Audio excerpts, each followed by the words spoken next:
Ja, schaut mal, das Geld liegt wahrlich auf der Straße. Hier in Manhattan haben die Chinesen, die Asiaten, ihr Neujahr gefeiert kürzlich. Und da haben sie vor lauter Freude Geld verteilt. Und das ist bei denen so ein Brauch. Man wünscht sich gegenseitig Reichtum, eine tolle Karriere. Materialismus ist dort wichtig in der Kultur. Und deswegen feiern die das mit Geld. Und das war ganz witzig. Ja, ich habe viele Interviews gemacht, ich treffe viele Vorstände. Die letzten Wochen, Monate hier habe ich gesprochen mit dem Box Vorstandschef und Gründer, Levie. Und also ich bin ganz beeindruckt von ihm. Ich finde super, was er da aufgebaut hat. Er hat die Schule abgebrochen, also die Uni, Elite-Uni, hat sich mit einem Freund zusammengetan, um diese Cloud-Firma Box zu gründen. Und er ist jetzt profitabel geworden. Business performance, but also focus on both growth and profitability. I think what you're witnessing in Silicon Valley is a shift toward companies needing to focus more on getting profitable, generating cash flow, driving operating margin. And this is something that we have been focused on now for a number of years. And so I think that's starting to pay dividends in the public market. So our performance has been, I think, strong, both on the top line revenue growth, even amidst some very kind of complicated macroeconomic, headwinds that the general economy is facing, but also the fact that we've been driving those underlying kind of profit improvements as well. Yeah. So if you have to choose, what is more important right now, growth or earnings? Ja, ich habe mit ihm dann auch länger gesprochen und das war ein Interview für Börse Online, für das Magazin, für die schreibe ich ja auch eine Kolumne und auch für Euro am Sonntag mache ich sehr viele Interviews und Branchengeschichten. Das war für die. Hier siehst du den Kursverlauf. Box ist gut gelaufen. Ja, warum ist sie gut gelaufen? Okay, sie sind profitabel, sie produzieren Cashflow, sie kaufen Aktien zurück und sie wachsen. Das ist also eine tolle Erfolgsstory, aber ich mache hier keine Anlageempfehlung, bitte an die Risiken denken und ich besitze die Aktie auch nicht. Ja, was an Aaron Levie noch interessant ist, er ist bei Twitter sehr beliebt mit 2,4 Millionen Followern. Also der macht das total gut, ich lese seinen Twitter-Account gerne, ist super spannend. Der ist schon clever, was er alles aufgebaut hat. Wenn du mal schaust, Elon Musk hat 127 Millionen Follower. Also er ist einer der beliebtesten überhaupt auf Twitter. Er hat ja auch die Plattform übernommen und bei Tesla läuft es jetzt auch wieder besser. Da gab es viel Hickhack und Aktionäre haben ihm vorgeworfen, dass er abgelenkt ist durch die Twitter-Übernahme und dass er sich da so arg engagiert. Also die Aktionäre werfen ihm vor, die Tesla-Aktionäre, dass er halt abgelenkt ist durch Twitter, weil er Twitter sanieren will nach seiner Übernahme. Und aber Tesla hat sich auch wieder gemacht im 4. Quartal, ist überraschend der Gewinn um 12% nach oben gesprungen und es läuft an für sich gut, auch der Umsatz war überraschend gut, hatte die Analystenerwartungen übertroffen und die Tesla-Aktie war eine Katastrophe im letzten Jahr, ist die um 65% eingebrochen. Es gab ja Zweifel, ob Tesla überhaupt noch eine Erfolgsstory ist und ob da nicht ein bisschen zu viel heiße Luft drin war. Es war natürlich schon stark und hoch bewertet, aber nach der schweren Korrektur scheint es, als ob die Tesla-Aktie jetzt wieder einen Boden findet. Ein großer Konkurrent ist ja auf dem größten Automarkt der Welt, BYD. Da war ja Warren Buffett ein ganz großer Aktionär. BYD, das ist ein Elektroauto, Elektrobus- und Bahnhersteller. Und die Chinesen haben aufgeholt, die sind jetzt der größte elektrische Autohersteller in China. Und das macht Tesla zu schaffen. Das ist ein wichtiger Markt eben, China. Aber die Auslieferungen im 4. Quartal sind um 18% gestiegen auf 405.000 Autos. Das hatte ja Tesla schon am 2. Januar gemeldet. Alles in allem sieht es also gar nicht so schlecht aus bei Tesla. Mal schauen, wie es weitergeht. Das war ja eine der tollsten, der besten Aktien überhaupt, Tesla. Auch mit dem starken Einbruch konnte man hier extrem viel Geld verdienen als Buy-and-Hold-Anleger. Man muss aber starke Nerven haben und stellt euch mal vor, du wüsstest im Vorfeld, man hätte eine Software, man könnte im Vorfeld herausfinden, welche Aktie denn ein paar tausend Prozent bringt oder die beste Aktie überhaupt. Dazu gehören ja zu den besten Aktien, wenn man zurückblickt, Microsoft, Apple, Berkshire, wenn man das wüsste, ja. Und angenommen, dein Onkel oder Opa hätte Geld für dich investiert in den 70er Jahren, hätte zum Beispiel Berkshire gekauft und dann hättest du heute mehrere Millionen mit einem kleinen Einsatz, einfach mit Buy and Hold. So eine Software wäre der Hammer, oder? Stell dir das mal Ja, vor. in den USA gibt es eine Zeitung, die schauen immer wieder nach Wachstumswerten und analysieren die. Die heißt Investors Business Daily. Die kommt einmal die Woche raus, zum Wochenende hin immer. Und die nehmen halt ganz besonders diese ganz tollen, oft profitablen Wachstumsfirmen unter die Lupe und stellen die vor, die besonders aussichtsreich sind. Aber auch hier hast du hohes Risiko, denn die sind oft sehr, sehr hoch bewertet und manchmal stürzen die ins Bodenlose, wenn die ein enttäuschendes Quartal bringen. Also auch diese ganze Methode funktioniert nicht so recht. Wobei die Zeitung behauptet, ihre Methode funktioniert. Sie nennen sie Can Slim. Und sie haben da verschiedene Kriterien, filtern da Firmen raus und sagen, ja, das sei gigantisch und ganz toll. Aber wie gesagt, ich habe schon viele Firmen beobachtet, die da ganz toll auf der Liste oben standen und so aussichtsreich sind und dann enttäuscht ein Quartal und die brechen ein. Verrückt. Was ein anderes Problem ist überhaupt, diese ganzen IPOs. Wir hatten ja einen IPO-Boom die letzten Jahre. Jetzt lässt das alles total nach. IPOs, Börsengänge interessiert kaum noch jemanden. Aber einer, der total geboomt ist, war Beyond Meat. Das war ja eine Aktie, die ist total beliebt gewesen. War da auch viel Konkurrenz.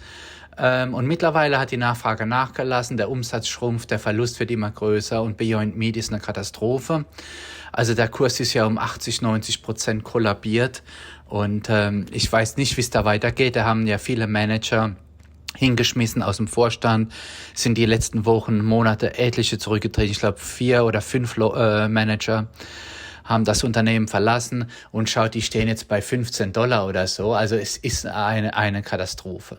Und wenn du schaust im Regal, es gibt ja nicht nur diese Beyond Burger, sondern so viele mittlerweile andere Anbieter und nicht nur die Beyond Sausages, die schmecken ganz gut, Leute. Ich habe das auch gern gegessen, aber wie gesund ist diese Chemie-Sache? Ist teuer, ist vielleicht auch ungesund mit viel, vielleicht auch Salz und irgendwelchen Zusätzen, wo ich doch wieder nicht weiß, was das ist als Verbraucher. Die Leute hatten vielleicht am Anfang eine gewisse Euphorie, wollten das mal ausprobieren und jetzt haben sie genug. Zumindestens bricht das alles ein in Amerika. Wenn du dir mal Beyond Meat die Zahlen anschaust und den Kursverlauf, auch andere Anbieter, diese ganzen Mandelmilchanbieter und Oatly und so sind auch alle eingebrochen, ganz brutal. Und es gibt da auch Untersuchungen und Wissenschaftler, die sagen, vielleicht ist doch die natürliche Milch, ganz Frischmilch, doch gesünder als diese ganzen Sojamilch-Dinger, weil die auch Zusätze haben, Salz haben und ich weiß nicht, was da alles noch drin steckt. Ja, also dann gibt's noch eine andere Quelle, die versucht herauszufinden, die ganz gut ist. Wie kann man Wachstumsfirmen finden, tolle Aktien langfristig halten? Da habe ich dieses Buch hier ein bisschen durchgearbeitet, finde ich interessant geschrieben, von Steffen Binder. Der hat so deutsche Aktien unter die Lupe genommen und gar nicht so schlecht gemacht. Das liest sich ganz interessant. Er erzählt auch ein paar Storys, wie kam es dazu, SAP und andere Aktien, Rational AG, der Hersteller von Dampfgarern für die Profiküche. Und er stellt so verschiedene Firmen vor und erklärt, warum es lief da gut und warum da schlecht. Und er geht auch darauf ein, auf schwierige Aktienkursverlauf wie Infineon, die ganz schön zu kämpfen hatten, sogar fast vor der Insolvenz standen. Der Kurs war ja mal ein Penny Stock und sich dann wieder gefangen haben. Also das Buch kann man, wer sich für Aktien interessiert, fürs Aktienpicking, kann sich das kaufen, muss man aber nicht unbedingt. Also es steht auch jetzt nichts überwiegend, also keine große Überraschung drin. Aber er sagt, schaut euch Aktien an mit einem Ankeraktionär, Branchen, die nicht so stark reguliert werden. Vielleicht die Banken sagt, das sind nicht so toll, weil die zu stark reguliert werden. Die lassen den Firmen zu wenig Spielraum in ihren Aktivitäten und dadurch können sie eben auch weniger Geld verdienen. Ja, er mag auch so Gründer geführt und der Steffen Binder. Und er stellt es gut vor, dass das so richtig engagierte Geschäftsleute dann oben an der Spitze sind und auf das Image achten, auf gute Produkte, auf einen fairen Umgang mit den Kunden und so. Ja, aber Leute, es ist unheimlich schwierig, die Geheimformel zu finden. Und ich setze da auf Warren Buffett. Eine große Position bei mir im Portfolio ist ja Berkshire. von Warren Buffett, der hat das ja gut gemacht. Einer der besten ist ein Stockpicker der Welt, ist ein Börsengenie. Er achtet auf Langfristigkeit, auf Stetigkeit. Und ich habe es nicht bereut, dort investiert zu haben bei Berkshire, und ich behalte die Aktie, die B-Aktie, auch langfristig. Es ist, man macht es ganz einfach mit einem ETF, kaufst einen ETF und gut ist, den S&P 500 oder ein World ETF. Und also ich mache jetzt auch keine Werbung für das Buch oder so, das braucht man nicht unbedingt haben. Es gibt so viele Bücher, und wer gerne liest über so ein paar Firmen, gerade so Deutsche, der schaut da mal rein, aber muss man nicht unbedingt kaufen. Was auch eine gute Methode ist, im Alltag die Augen aufmachen. Grainger ist hier, eine Box, eine Kiste, die wird gerade zugestellt in Manhattan, habe ich gesehen. Und das ist natürlich auch eine super Wachstumsaktie. Das ist so eine Art Zulieferer für Handwerker, Sanitärleute, Rohre, Klimaanlagen, Leitungen, und die Aktie, die ist gestiegen, wie du hier siehst, um fast 9.000%. Das ist also eine Maschine, und die wachsen gut. Das könnte kaum langweiliger sein, das Geschäft. Aber sowas funktioniert erstaunlicherweise gut. Die haben viele, viele Millionen Kunden, und die sind in Amerika tätig, in Japan und Großbritannien. Die haben einige Millionen Kunden, und so haben die nach und nach das ausgebaut, das Geschäft, und das wächst eben. Ich habe in dem Flatiron District in Manhattan die Firma Monday.com besucht. Das war interessant. Ich habe mit dem Vorstand gesprochen. Wir haben uns da einige Zeit zusammengesetzt. Wir sind durch das Büro gelaufen. Die Aktie hat aber 35% verloren seit dem Börsengang. Die stehen bei 122. Die Cloud-Aktien sind alle im Grunde stark korrigiert. Tech-Aktien überhaupt. Und die haben eine schwere Zeit. Die arbeiten am Turnaround. Die sind noch verlustreich. Aber vielleicht ist es gerade deswegen interessant. Ich habe die Aktie nicht, aber ich fand sie interessant. Ich spreche oft mit Vorständen, ich besuche viele, viele Firmen und spreche mit Mitarbeitern, ich spreche mit Vorständen, und Leute, ich bin ständig unterwegs, und deswegen, ich werde euch hier bei YouTube viel, viel mehr Videos auch vorstellen mit Vorständen, und ich habe auch einige Angebote bekommen mittlerweile hier in Manhattan, Monday.com besucht.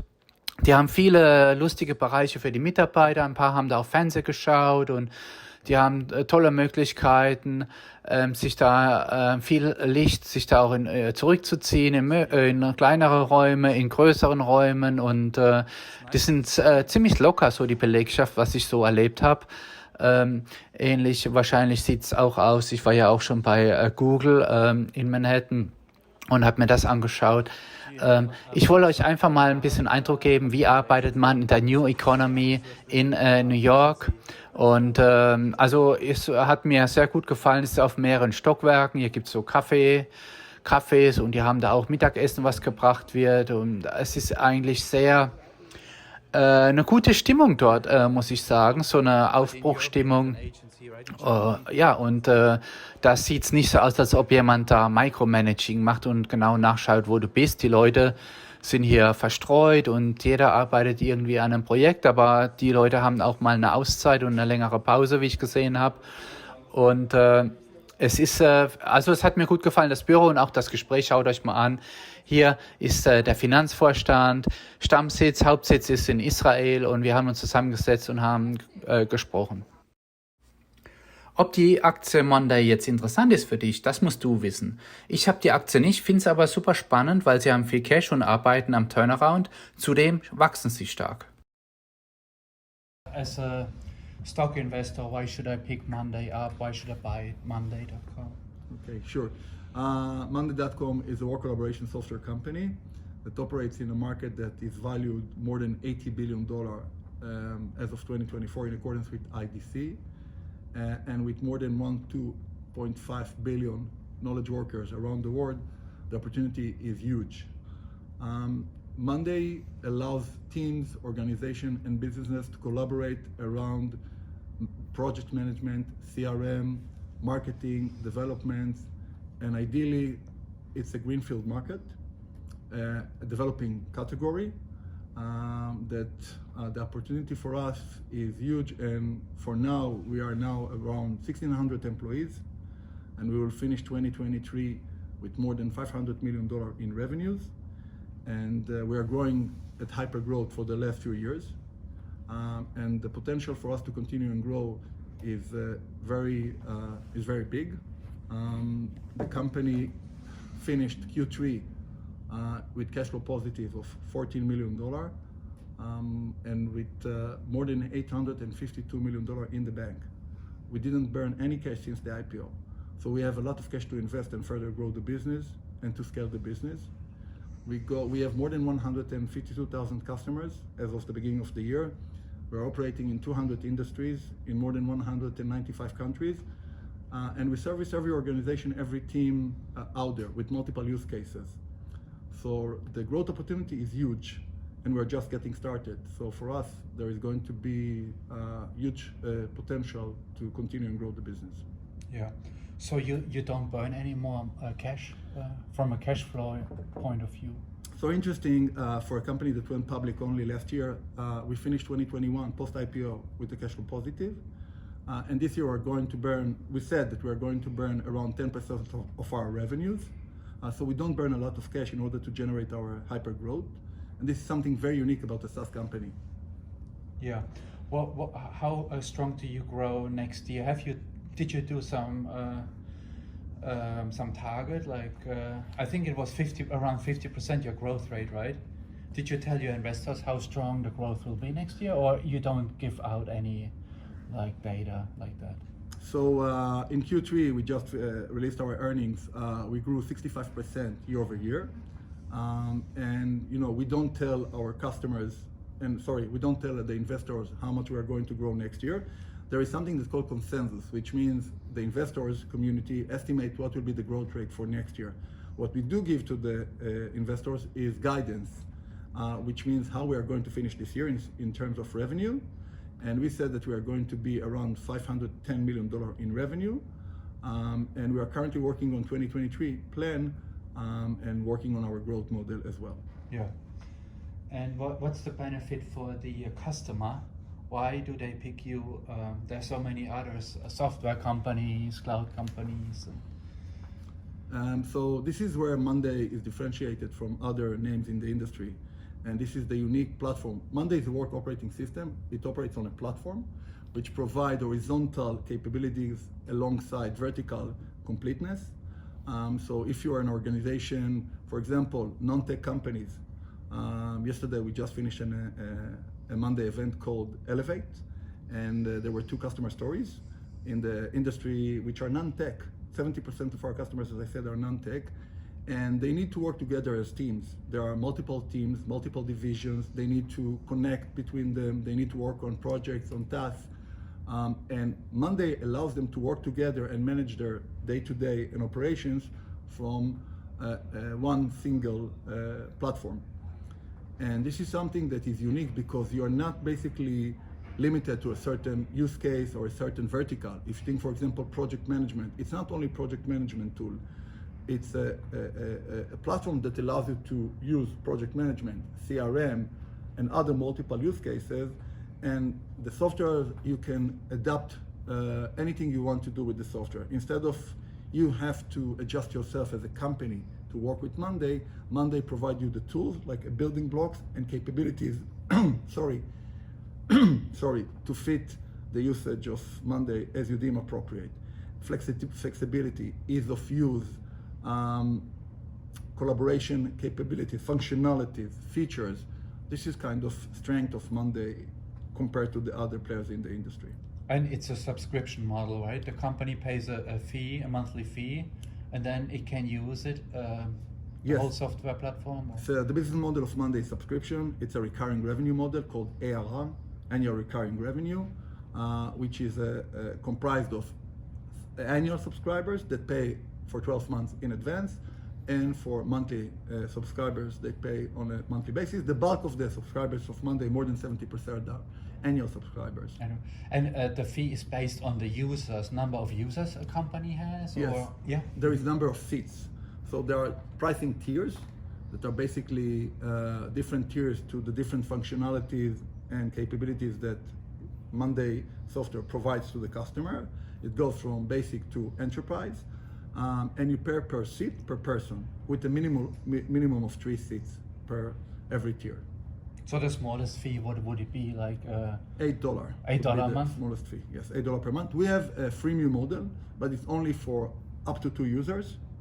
And this is something that you cannot go beyond 2 users. So it allows you to play with the software, but beyond that, you have to pay a minimum of $8, going into $40 for enterprise. That's not too bad.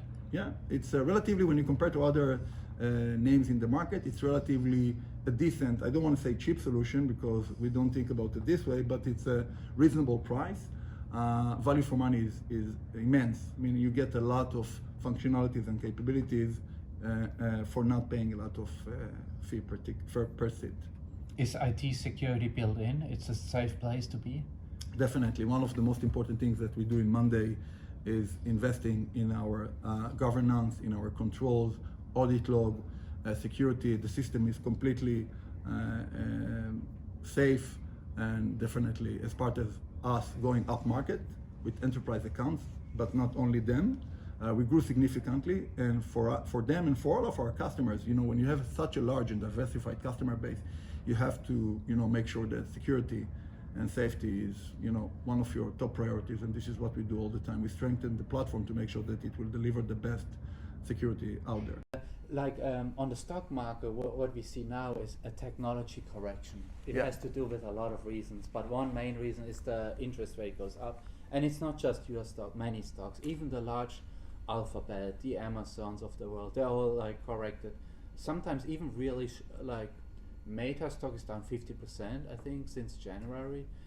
And your stock too, how do you see the situation, this tech correction, this tech, like people look at it in a different way today than a year ago? Yeah, so, you know, it's important to give some context to this. If you remember, back in 2008, there was the meltdown of the banks, of the financial industry globally. And since then, we actually experienced the longest bull market ever. Until very recently, shares prices went up, the stock market was on steroids, valuations were very high. And the reason, one of the reasons was that the interest rate was either zero or sometimes even negative. Yeah. So investors didn't have where to put their money, where to invest their money. So they chose the stock market. It was free money in a way. So I think only a few years ago we just experienced companies that were valued like 20, 30x on their revenue. A multiple is, market cap is your valuation calculation is taking your revenue or ARR and multiplying it in a number that provides the market cap. So the valuations were huge. What happened is that many of the companies that went public for the last years couldn't sustain the growth rates, and they started to burn a lot of cash. So there are two terminologies that are important to remember. One is growth at all cost, which means you may lose a lot of money, but you grow significantly. But then when do you start to actually generate cash? This was one thing. The second thing is sustainable growth. Sustainable growth, which means that you're growing your business, but you're also looking at your bottom line, operational leverage. And this is the way we manage Monday. But in addition to the fact that valuations were very high, inflation created, much higher interest rates. So when you do DCF, when you start to model valuations of companies, because the interest rate is higher, the valuations are lower. On top of that, you had the geopolitical tension with the war between Russia and Ukraine that created a lot of pressure in entire Europe. We had demand and supply crisis across the world because of, post-COVID in China. And the macroeconomy environment became very challenging for companies.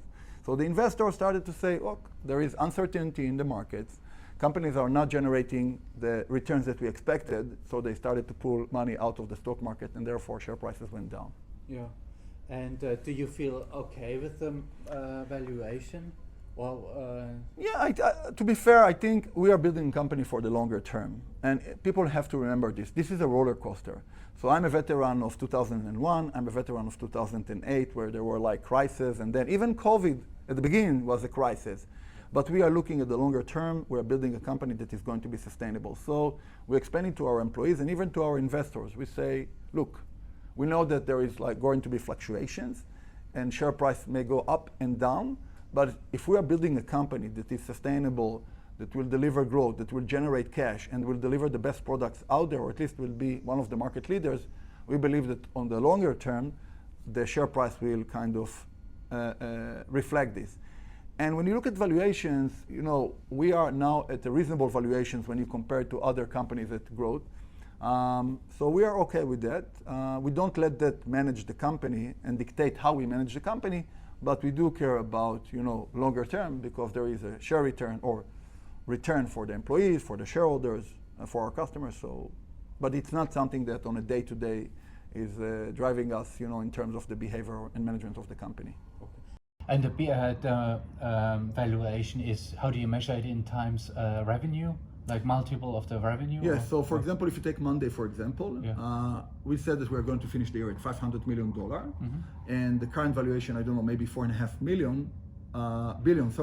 billion, so it's a multiple of 9.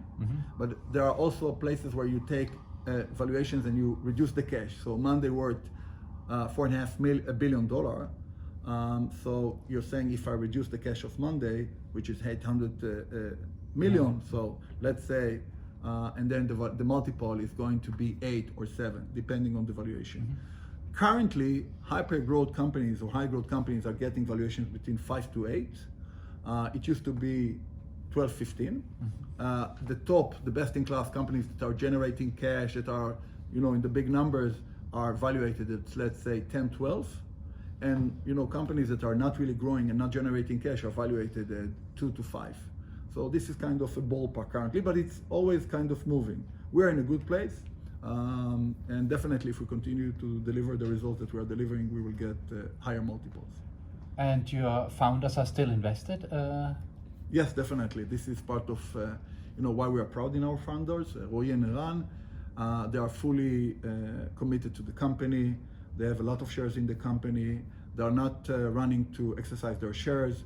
Actually, they are leaders in example, you know, by example, and, you know, for them, they want to build a big company. And I think one of the reasons that Monday is being managed in a reasonable fashion, and we are not trying to, you know, to drive growth at all costs, is because of Roy and Eran kind of leadership style, and the fact that Monday is being managed on a day-to-day. How the culture. How much do they own management roughly? Do you have the number? So yeah, so it's a public knowledge. So between management is around above 15%. 15? Above 15% between the two of them. Okay, great. Okay, and you said the economy is slowing down before. You said, do you feel it with your customers, or you are not impacted by the slowdown worldwide? There's like this anxiety, we have problems, inflation, all what you mentioned. Do you feel it a little bit, that the customer demand goes a little lower? Yeah, we said when we published our earnings for Q2, and then in Q3, we mentioned that we see a slowdown in demand, mostly in Europe. What it means that there are longer sales cycles because companies want to make decisions. They bring more decision makers to the table, like the CEO, the CFO. And what we saw in Q3 is basically the same trends, but now because companies are working on budgets, they are making some decisions with regards to, should I buy more seats? But because of the fact that we have 70%, if you remember, non-tech and 30% tech, most of the pressure is with tech companies because they had to reduce their force. They had to now they need cash. In the non-tech industry, we see less of a pressure, but I think overall, because of all the macroeconomic headwinds, you see this coming into play, making decisions longer and more difficult for customers to buy. And the headquarters is in Israel? Yes. And US will be the largest office, or is still Israel? Israel is the largest office. Okay. About 65% of the employees are in Israel. US is the second largest office, but also if you have to understand that in Israel you also have most of the developers, most of the designers, and most of the product people. We call it builders. And in the US you would find most of the salespeople, customer success, marketing. So it's a front office headquarter, and in Israel it's everything. one of the, just important to mention, one of the visions of Monday is to make sure that every office that we have offices in London, in Australia, in Brazil, in the US, is going to be autonomous. Meaning we want to, this is as part of the culture, we want to have the functions that will support the business, finance, legal, HR, to support the business to be autonomous, because we believe that you have to delegate authorities and ownership for the company employees to execute, and this is part of why Monday is working in a very efficient way, and this is something that we are always trying to promote. Mm-hmm. Not a lot of middle management and layers of... No, we don't want bureaucracy. We don't want, like, if you, let's say you're an employee and you have an idea and you want to promote it, you can speak with your manager, but by and large we will tell you, go with it. I mean, and don't be afraid to fail. This is what, one of the questions that we are being asked is, how come your R&D is only 20% of total revenue when other companies we see higher percentage? And this is, again, going back to the culture of ownership, the culture of try, the culture of, it's not a central nervous system like you have the top man on the top and he's like dictating to everyone down. It's basically a mixture of people speaking with one another, making decisions, taking ownership, assuming responsibility. This is the way we operate. Yeah. Okay. And how is hiring? Do you hire still a lot, or you slow down a little bit on the cost side too? When you see, okay, some customers are a little more careful. Yeah, so we said that when we actually gave the guidance at the beginning of the year, we said that we are going to front load hiring and expenses in H1, which means Q1 and Q2 of fiscal year 2022. And we hired close to 500 people in H1. And we said that in H2, we feel that we have the right people. Now we are going to hire in a much more moderate fashion and to bring the functions that are going to complete kind of the middle management and functions, supporting functions to grow the business, to continue to grow the business. But by and large, we grew more than 50% the headcount of Monday in this year. So we are now close to 1,550 employees, 1,550. We started the year with 1,060 employees, so growing significantly. And over the last 3 years, we almost tripled the headcount number. So we think we're in a good place. Wow, that's a lot. Yeah. How do you like the stock market in the US? I think you have to understand that this is something that you have to manage. IR, investor relation, is a very important function. And you have to speak the language. You have to understand, how to manage expectations. You have to understand that it's an ongoing effort. You cannot just be a public company. And this is a great question, Tim, because many companies that went from private company to being a public company, not always doing the transition in the way you manage communication. So, you have to do it on a daily basis, deliver results, being transparent, communicate, build trust, build relationship, understand it's a long-term game. It's a long-term game. And, in good times, it's all okay, but in bad times, it will be something very important because you will get the trust that you want in the market. So the simple answer would be, you ask me how I like it. I think you need to know how to manage it. Yeah. And this is the most important thing. And build for the longer term. It's a lot of work. So it's a lot of work. I would say that around 35% of my time is around investor relation, which is something very important. There is a saying that if you disappoint the investors, you can do it once or twice, but then if you do it too many times, you will be in a black box and it will take you years to get out of this. This is why we have the culture in Monday, we try to be very transparent, very open. We don't want to surprise them. We want to make sure that we are getting, in advance prepared for every call, every meeting, and we do it a lot. And it's important that these people put a lot of money in us as a company. We want to make sure that they will feel comfortable with that. How many analysts cover you, roughly? So this is a great thing that we did. We have close to 20. That's a when lot. we did the IPO, we had only 10. Yeah. And we had now 8 more that joined this year. Everybody gave us a buy rating. So now I think 18, and we have a lot of interest coming from other analysts, and this is a proof of our ability to communicate well and manage our expectations. So most have a buy rating on you by now? Yes, 16 have buy ratings and 2 holds. That's pretty good. Yeah, it's good, yeah. We can't complain. But it's a hard work, as you said, Tim, Do you talk also with smaller investors, like a private shareholder would call and would have a question? Yeah, How do you do that? You need to be respectful. I mean, in the end of the day, it's like Monday. You start with a small customer. It's small. There are many companies that when they grow, they say we can, not put a lot of attention on the small customers. We care about everyone because, in the end of the day, the small customers they buy more and more and they become enterprise customers. So investors are very important. If you put your money, if you bought a Monday share, we care about you. Obviously, the ones that I get to speak with are the ones that from small funds to big funds. But we don't discriminate. If someone is reaching out to Byron, the IR director, or to myself, we always give replies and we try to be respectful in the way we answer. Why not? I mean, it's important, I think.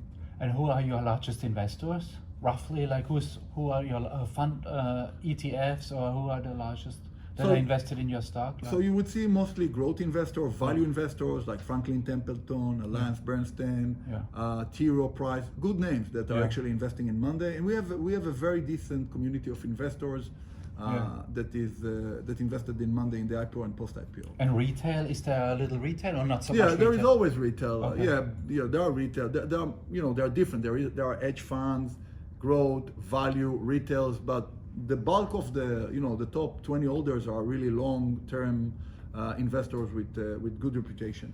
So you're happy with that, right? Definitely happy. And again, it all goes back to the to the communication and the way we manage the business. Yeah. And other offices, where do you expand to? Do you open up in other countries offices in the next year? Have you planned anything? So currently we have an office in Japan. We have an offices around the U.S., Denver, Miami, Chicago, but these are kind of more like domestic U.S. market.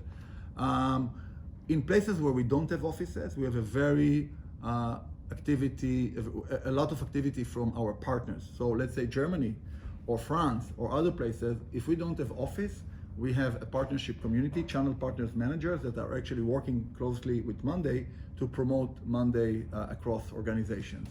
I can tell you, that it's not that we currently have plans to grow significantly in other places, only if it makes sense and we see the business.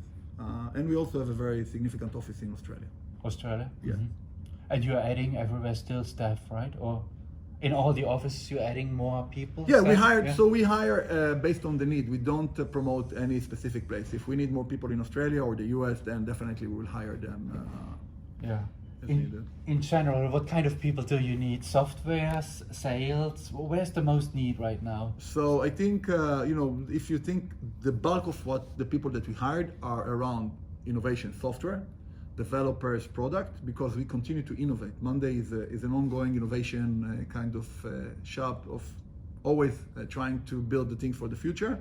And in addition to that, we will take people in the sales and partners, channel, customer success managers, because we value the customers, but we also want to continue to expand. But I would say, if you ask me if you have tomorrow your last dollar, where would you invest? Bringing more innovation. And have the salespeople sell the products that we have. Yes, innovation. If you don't innovate, eventually you die. Yeah. And big companies don't do innovation. I speak about the Google or the Microsoft. They buy companies that are doing innovations to a certain scale. So this is like a saying that I heard once. So for us, as a company that is still growing and developing, important very much to be innovative. This is it provides you an edge, and it's also a differentiator to other companies in our space. And then you sell it maybe automatically because people know about it. And if it's so great a product. Yeah, you win by the product. Yeah. It's a product-led growth company. Now we are growing also in other aspects, but you win by the product. Eventually you have multiple companies.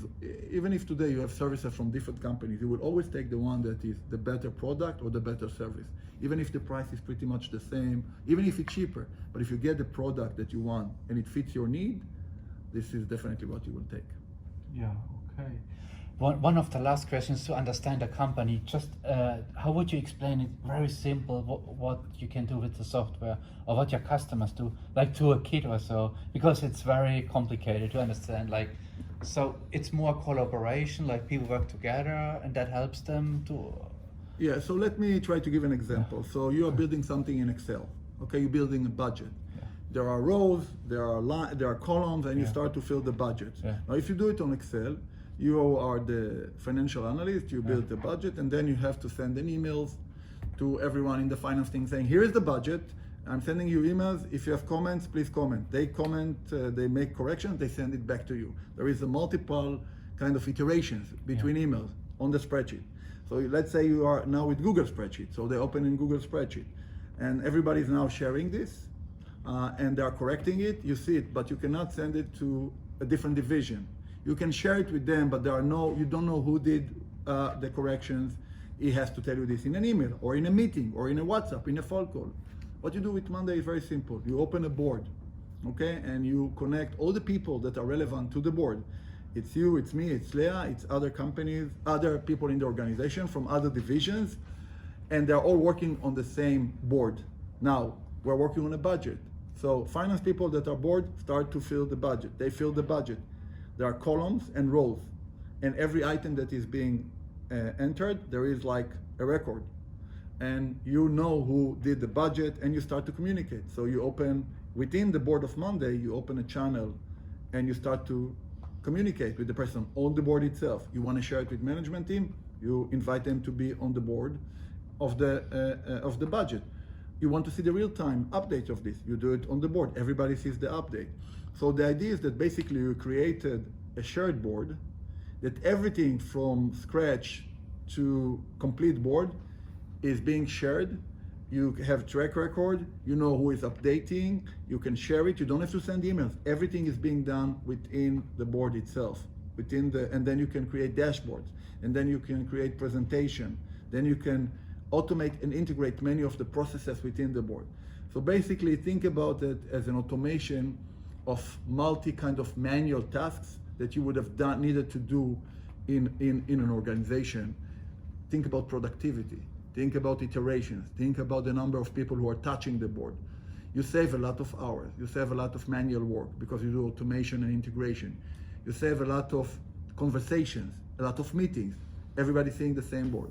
So basically, it's a work collaboration tool that is shared with multiple stakeholders that can do everything on the same board, and you have full control to see what is going on, how it is shared, and how it is working, on a day-to-day basis.